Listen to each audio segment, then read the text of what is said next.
para a sua exposição.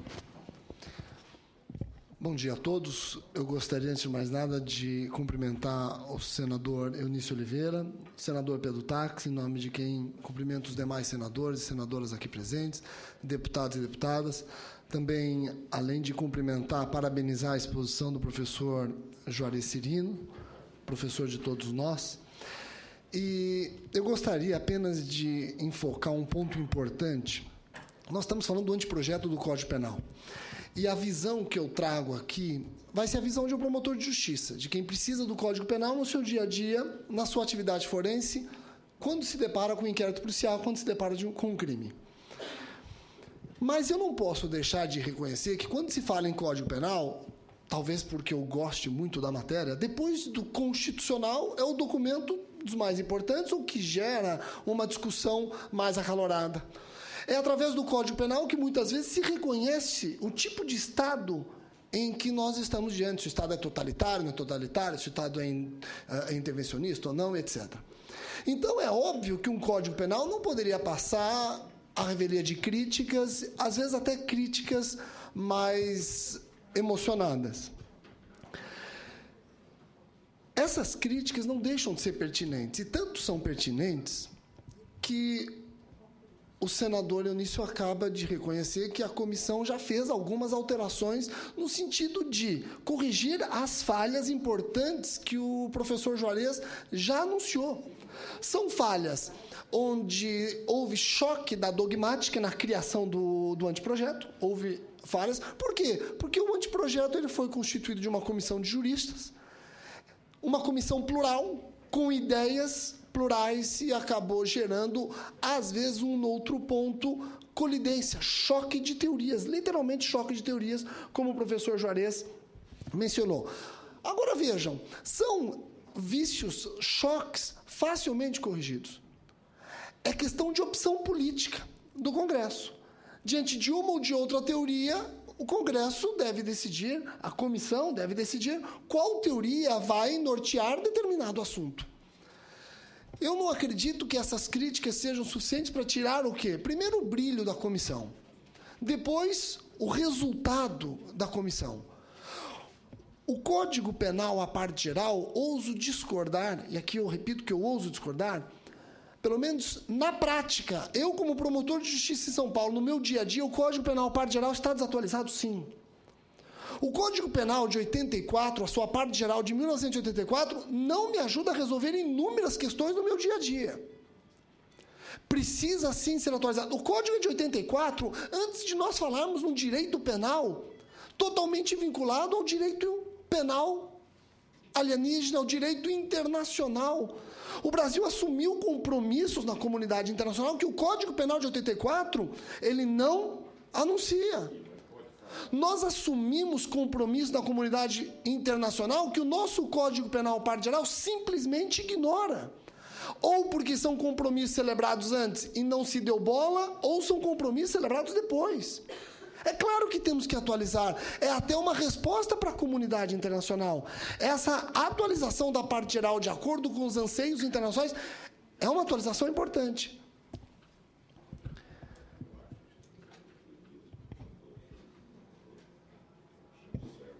O professor Juarez Cirino também muito bem observa, e aqui não é o tema do debate, porque nós vamos nos limitar à parte geral, mas eu não posso deixar de também tecer a minha opinião, que nós temos muitos crimes, há um excesso.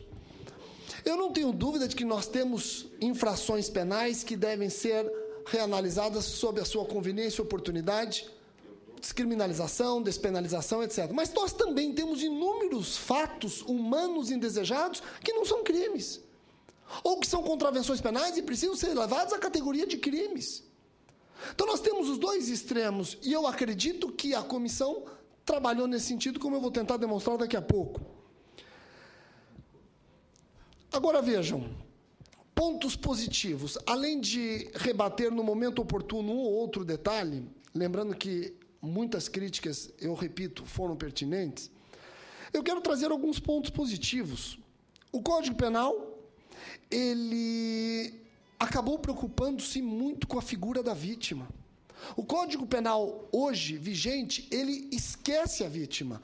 Eu pergunto a todos que conhecem o Código Penal, quantos artigos dos 360, isso eu não vou nem para a legislação extravagante, não vou para os mais de 130 documentos. Vamos ficar no Código Penal, quantos artigos fazem referência à pessoa da vítima? Esquecida pelo Código Penal. O Código Penal, parte do anteprojeto, ele fala inúmeras vezes da vítima, como eu vou mencionar. Inclusive, prevê um detalhe importantíssimo, eu, pelo menos, não conheço, na legislação estrangeira, algo parecido ou tão parecido, que é o juiz criminal poder determinar a obrigação de pagamento de alimentos à vítima, por conta do crime da vítima ou até para os seus sucessores. Vejam, é um Código Penal que está preocupado com a vítima.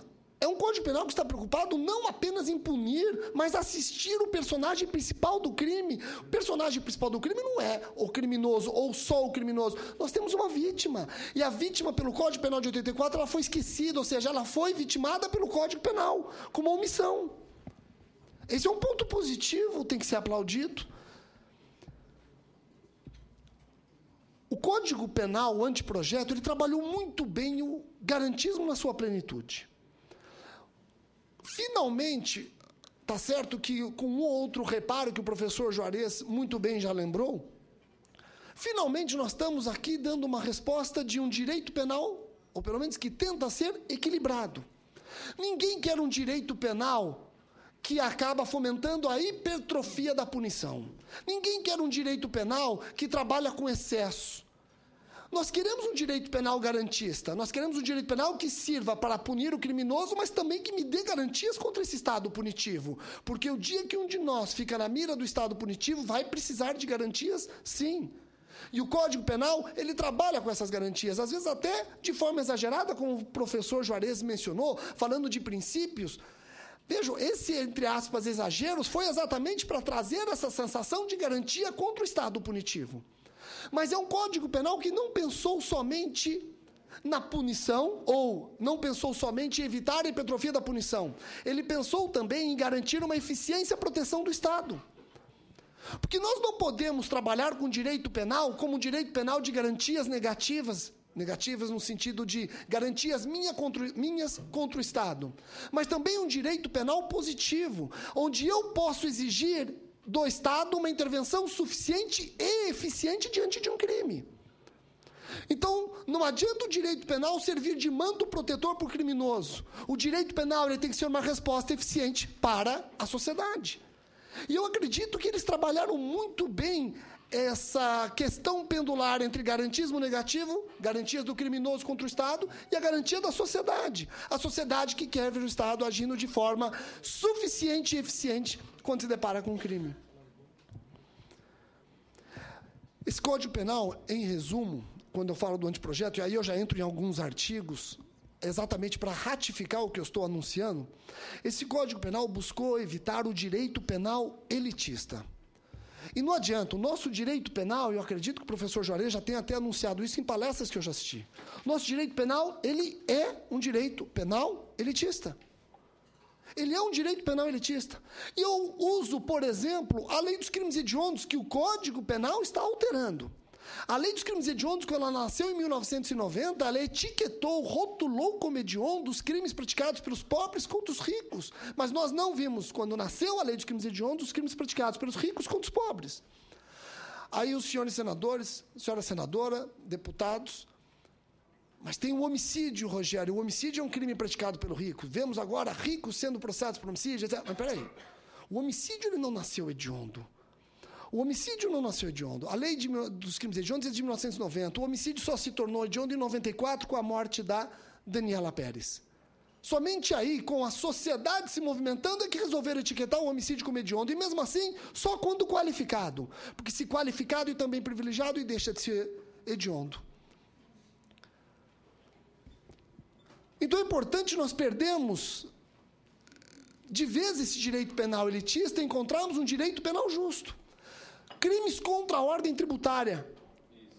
Senhores senadores, senhoras senadoras, deputados, deputadas, sabe que nos crimes contra a ordem tributária basta não haver ainda o lançamento definitivo do tributo, o Ministério Público não pode agir contra o sonegador. E quando há o lançamento definitivo, ainda se lhe dá a oportunidade de refis, etc., e por aí vai, que suspendem o direito de punir. E se ele parcelar esse direito de punir, está suspenso até o final o pagamento do que foi parcelado, e pagando extingue a punibilidade. Mas se eu tiver diante de um furtador que subtraiu uma bicicleta e uma semana depois devolve a bicicleta, ele vai ser condenado com uma pena diminuída, mas vai ser condenado. Chegou o momento de nós trabalharmos no mesmo sentido. Praticou o crime, reparou o dano, extingue a punibilidade. Ou então, praticou o crime, reparou o dano, diminui a pena. O que eu não posso ter é medida despenalizadora elitista para quem sonega milhões dos cofres públicos e causas de diminuição de pena para o pobre que furta uma bicicleta. E me parece que esse Código Penal trabalhou exatamente nisso, evitar um direito penal elitista. Não querer brechas para o crime da elite, nem permitir o excesso para o crime de quem não é elite. Tentar um meio termo. Isso existe no anteprojeto. Os senhores vão perceber da simples leitura da parte geral do anteprojeto.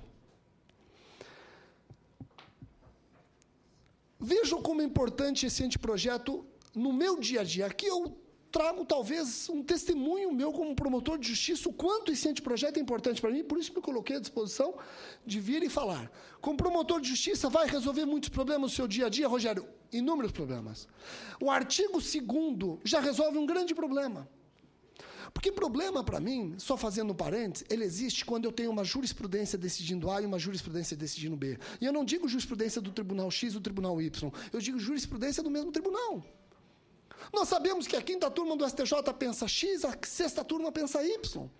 Então, num habeas corpus, você tem que torcer para a sua tese ser sufragada pela turma X, porque a turma Y já anunciou que não concorda. Eu preciso analisar essa divergência, essa erva daninha da divergência jurisprudencial e tentar positivá-la. Para quê? Para evitar a continuidade da divergência. Nós vimos, e aqui lembrando o direito penal elitista, que é o que esse anteprojeto busca evitar, nós vimos um famoso homicida confesso só ser preso depois de mais de uma década depois do trânsito em julgado da sua decisão. Onde nos habeas corpus os tribunais superiores garantiam a esse homicida confesso a presunção de inocente ou de não culpa, que é um princípio importante que nós temos que respeitar, e o Supremo respeitou. Mas eu, na minha comarca, eu tinha o João, que era um homicida, que matou o amante da sua esposa. E ele respondeu preso os 10 anos em que transitou em julgado no STF. O João. É isso que não se pode admitir. Essa divergência é que acaba afetando o meu dia a dia como promotor. Como é que resolve? Veja, a positivação. Veja, não que isso vá resolver absolutamente tudo, mas ajuda. Veja bem, senador, olha que interessante. Discute se é possível a combinação de leis penais. Nós temos hoje a Lei A, ela é sucedida pela Lei B. Porém, a Lei A, em parte, ela é benéfica. A Lei B, em parte, é maléfica.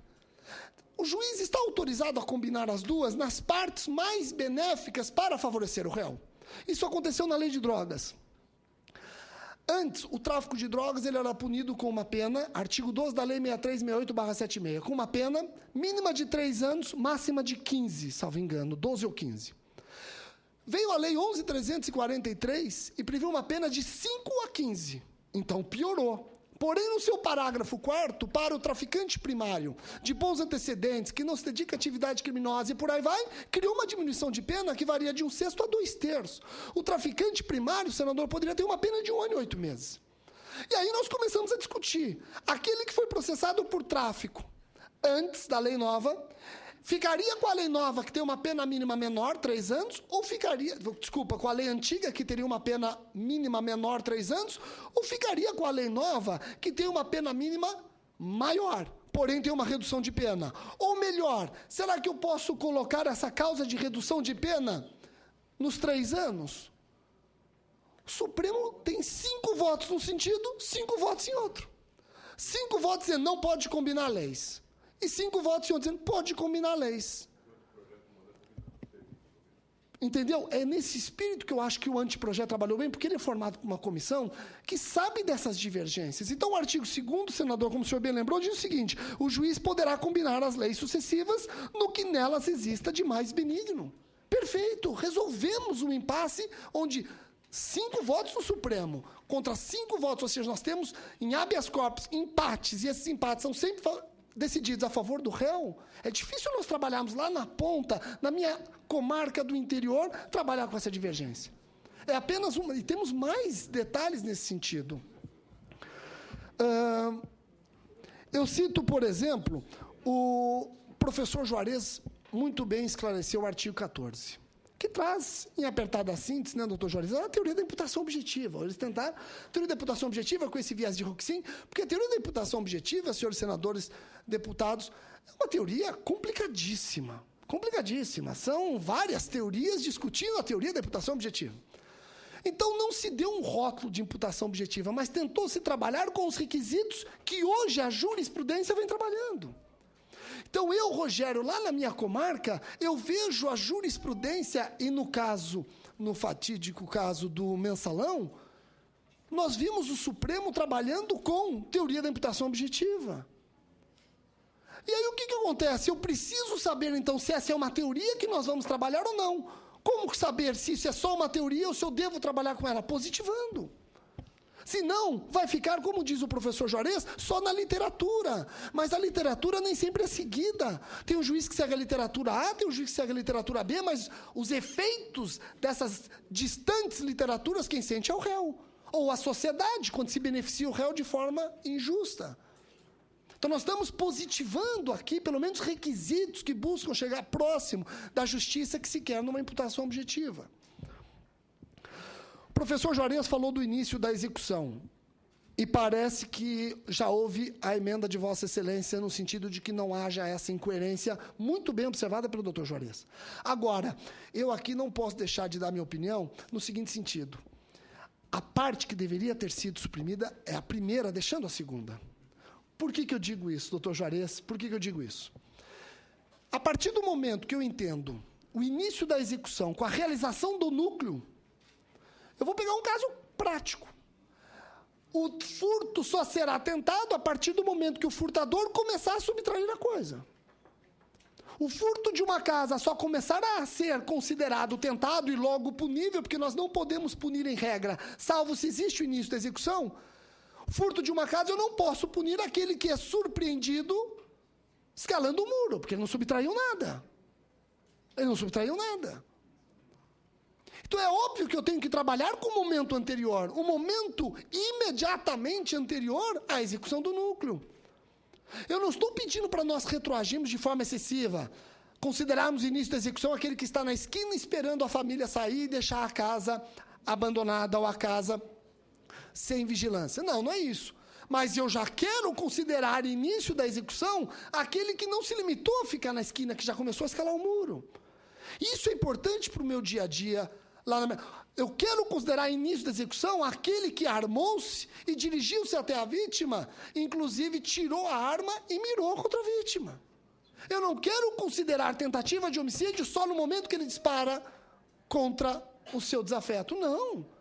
Então, esse momento, senador, é muito importante no sentido de nós. Agora, é claro que fica subjetivo. Aí tem análise do caso concreto. Mas daí, o que acontece? Se nós esperarmos a realização do núcleo, olha que interessante. Eu vou tentar trabalhar com aquele garantismo que eu falei no início. Querer voltar o início da execução para atos muito distantes é uma hipertrofia da punição. Isso é injusto, isso é absurdo. Agora, querer esperar para começar a punir o criminoso realizar o núcleo do tipo me parece uma intervenção insuficiente do Estado. Eu preciso do meio termo. Eu não tenho que aguardá-lo executar o núcleo, mas eu também não vou alcançá-lo muito distante do núcleo. Eu preciso do ato imediatamente anterior, numa subtração de uma residência, no momento em que ele começa declaradamente a demonstrar o que ele quer, escalando o muro. Tentativa. Mas veja, a tentativa exige início da execução, senador. E se nós não considerarmos início da execução o ato imediatamente anterior, não vai ser crime. Entendeu? Senador, do jeito que está no projeto, só haverá início da execução, que é o que dá ele porque consumação esgota essa execução. Só há início da execução, se ficar essa parte, quando o autor realiza uma das condutas. Se ele não realiza o furto, a subtração, porque ele só escalou o muro, é atípico. É um ato, vai ter que ser chamado de ato preparatório. Nós temos que, e a jurisprudência, senador, ela tem essas várias teorias, como muito bem mencionou o professor Juarez. Essas várias teorias estão tentando discutir, aliás, não temos várias teorias, temos várias decisões, e temos jurisprudência, inclusive do Supremo Tribunal Federal, dizendo que nenhuma dessas teorias sozinha resolve o problema, o juiz deve aplicá-las todas. Flávio Monteiro de Barros, por exemplo, diz isso. O juiz tem que aplicar todas, tem que analisar o perigo ao bem jurídico.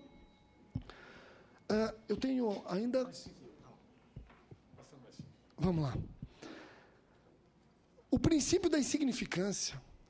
Veja que importante. O princípio da insignificância, até hoje, tem juiz que não aplica. E nós sabemos que o Supremo e o STJ, os dois não só aplicam, como criaram requisitos para aplicar o princípio da insignificância. Requisitos que a doutrina nem discursava sobre eles. A doutrina não discorria sobre requisitos. Os tribunais trabalham o princípio da insignificância.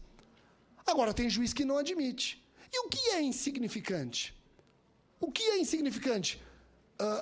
Dependendo do jeito que se aplica o princípio da insignificância, ele vira um direito penal de elite.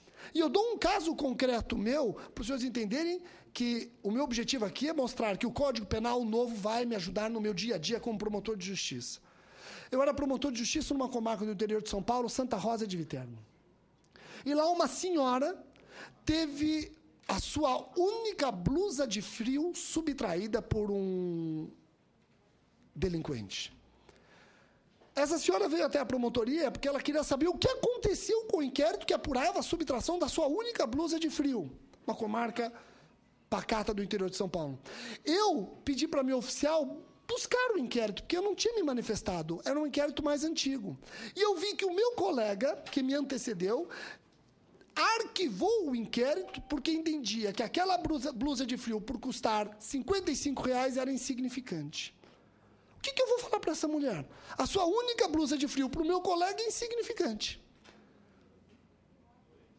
Vejam, isso vira um direito penal elitista. Essa senhora vai olhar para mim e vai dizer, olha, é insignificante para vocês, para mim não é. Então é importante o princípio da insignificância ser realmente positivado para demonstrar, olha, nós vamos trabalhar com o princípio da insignificância? Sim. E trabalhando com o princípio da insignificância, eis os requisitos. Agora, se esses são os únicos requisitos ou não, são outros 500. Até porque eu já comentei isso até com o senador, com o ministro Gilson Dipp, num outro debate. Aqui nós precisamos resolver esses requisitos. Não resolvem se eu aplico ou não o princípio da insignificância para o reincidente. Então, isso seria interessante analisar. No caso da omissão imprópria, mencionado pelo professor Juarez, o professor Juarez mencionou com razão o seguinte, é um dos institutos mais importantes que tem, e não pode ser tratado com desprezo. Eu me deparei no meu dia a dia com esse tema da omissão imprópria num caso em São Paulo que envolveu uma menina num parque de diversões no Hop Hari, onde toda a denúncia ela foi baseada na omissão imprópria. Agora, a omissão imprópria tem que existir. Porque se a omissão imprópria não existisse, nesse caso, envolvendo essa menina no famoso parque de diversões em São Paulo, eu não teria como denunciar ninguém. Então, a omissão imprópria que o professor Juarez se insurge, dizendo que, inclusive, Zaffaroni já questiona a constitucionalidade, é importante. Nós temos que traçar limites, eu não tenho dúvida, para evitarmos o quê? Um regresso ao infinito. Mas é um instituto importante, porque esse instituto evita a impunidade, não há dúvida. Não há dúvida.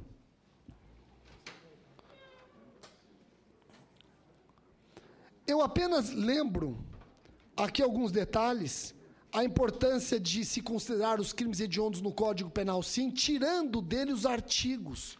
Porque quando nós colocamos o crime e o seu artigo, nós estamos evitando abranger crimes similares. E eu cito o Código Penal Militar.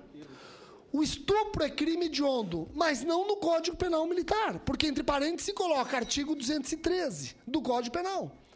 Agora, finalmente, senador, tiraram a etiqueta, artigo 213, o estupro hediondo, não importa em qual documento esteja. Isso é um avanço excepcional, porque nós estamos já há 23 anos com a lei dos crimes hediondos e até hoje ninguém percebeu que estupro e atentado violento ao pudor no Código Penal Militar não é hediondo.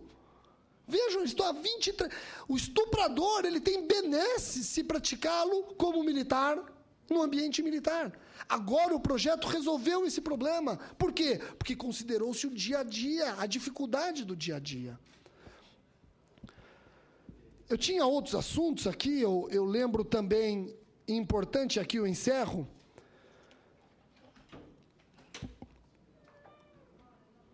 na parte de cumprimento de penas, eu acho que houve avanços magníficos, principalmente em crimes contra a administração pública, onde até para valer-se de penas restritivas de direito,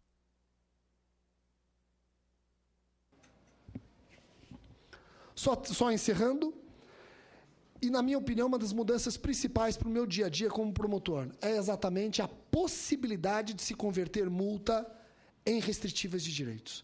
Porque a pena de multa é uma pena totalmente ignorada, seja na sua execução, ou desprestigiada. A pessoa simplesmente não cumpre a pena de multa, o Ministério Público não tem como executá-la, manda para a Procuradoria da Fazenda, e a Procuradoria da Fazenda diz que ela não tem interesse em executar aquele determinado valor. Ou seja, é um crime sem pena, isso é desprestígio da justiça. O anteprojeto prevê o quê? O Ministério Público volta a ser a parte legítima. O Ministério Público vai executar a pena de multa. E se ele não pagar a pena de multa, pode ser convertido em restritivas de direitos. Ele pode ter, inclusive, executado o quê? Os seus bens, perda de bens e valores. Porque a Fazenda Pública já anunciou que valores desse tanto ela não vai executar. Esse é um ponto excepcional, dentre outros, que eu trouxe aqui. Bom, eu gostaria de... O livramento condicional é uma crítica também do professor Juarez e de outros tantos. O livramento condicional, de duas uma, ou ele tinha que ser abolido, ou ele tinha que ser reformado e efetivamente cumprido. Porque ninguém cumpria livramento condicional. É a mesma coisa que o regime aberto, senador. Ou seja, é o desprestígio da justiça. A pessoa no regime aberto, ela sempre... Bom, a pessoa no semiaberto, ela já consegue uma liberdade exagerada porque nós não temos semiaberto. E o código, o anteprojeto, prevê que se não tiver vaga no semiaberto, ele vai para o aberto, e no aberto é a liberdade antecipada.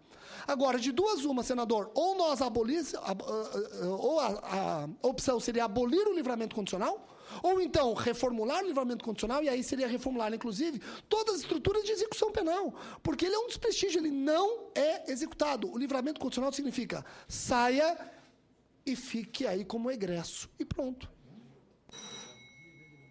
Eu quero agradecer, então, o convite mais uma vez, senador Pedro Taques, do senador Eunício Oliveira.